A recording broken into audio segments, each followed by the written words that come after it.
Welcome to Decisive Point, a U.S. Army War College Press production, featuring distinguished authors and contributors who get to the heart of the matter in national security affairs. Decisive Point welcomes Dr. Tim Hoyt and Dr. Pamela Holtz, authors of U.S. Army Suicide Challenging Prevailing Models, featured in Parameters Winter 2020 issue.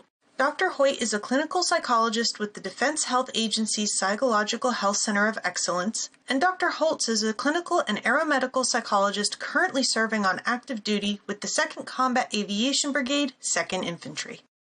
Welcome to Decisive Point, Tim and Pamela. To be clear, your article on suicides in the U.S. Army challenges the perception that the Army's suicide rate has gone up in recent years, but you are not saying the Army does not have a suicide problem, correct? Right. So each individual death by suicide is a tragedy, and leaders at all levels should be doing everything that they can to intervene on an individual basis with soldiers to ensure that we can prevent these deaths. There's so many of those opportunities to intervene at the command level, and for us as clinicians as well, to make sure that empirically supported treatments are being used to reduce those suicide rates. The difficulty lies in strategic leaders not having a clear picture of what the actual trends are with regard to these suicide rates in the military. Okay, and then how would you explain the gap between the perception that suicide rates are increasing and the reality?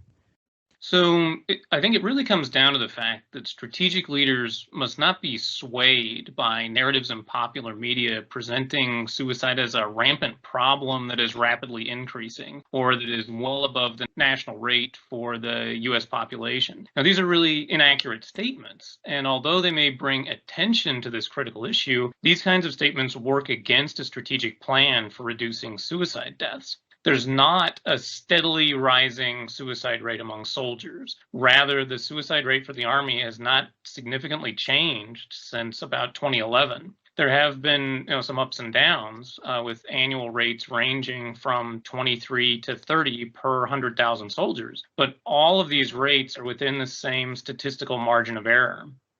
Similarly, the military suicide rate is not well above the national rate for the U.S. population. In fact, when adjusted for the fact that the Army has a greater proportion of men and is overall younger than the U.S. general population, there's no difference in civilian suicide rates. There have been select years when there's a slight statistical difference, but even then, there's only a 1/100th of 1% difference between the two rates.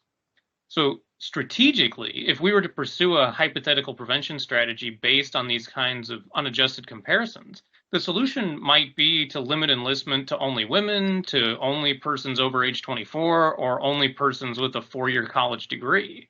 Although these strategies would really reduce the military suicide rate, they're likely not in line with the realities of the mission. Okay, and lastly, let me ask, what prevention and treatment programs have you found to be most effective in helping the Army address this problem? So the most effective strategy that we've found has actually been developed by former military officers, and that is the Individual Crisis Response Plan, or the safety plan. This safety plan is developed in collaboration usually with the clinician, the service member, and the command to ensure that it's realistic and helpful in reducing stress, but also managing that distress when it arises.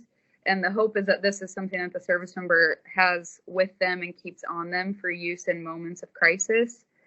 In addition to that, leaders can know their service members and know what's going on in their life and assist them in managing the stress that's going on.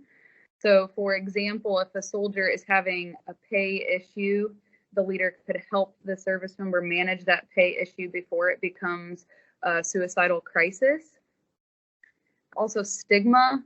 There are a lot of barriers in the military to seeking care, and the primary one is often a belief that going to behavioral health will negatively impact that service member's career, when in fact it's often a failure to go to behavioral health when behavioral health services could be helpful that is more likely to negatively impact that service member's career. So more open discussions about that stuck point, if you will. And finally, just access and availability to firearms. Oftentimes, soldiers have those firearms in their homes readily available, and that's one of the primary barriers to suicide, is making sure that those firearms are not readily available in times of suicidal crises. Oh, great. Well, these are very, very important points. And I want to thank you both, Tim and Pamela, for sharing your time and your insights with us.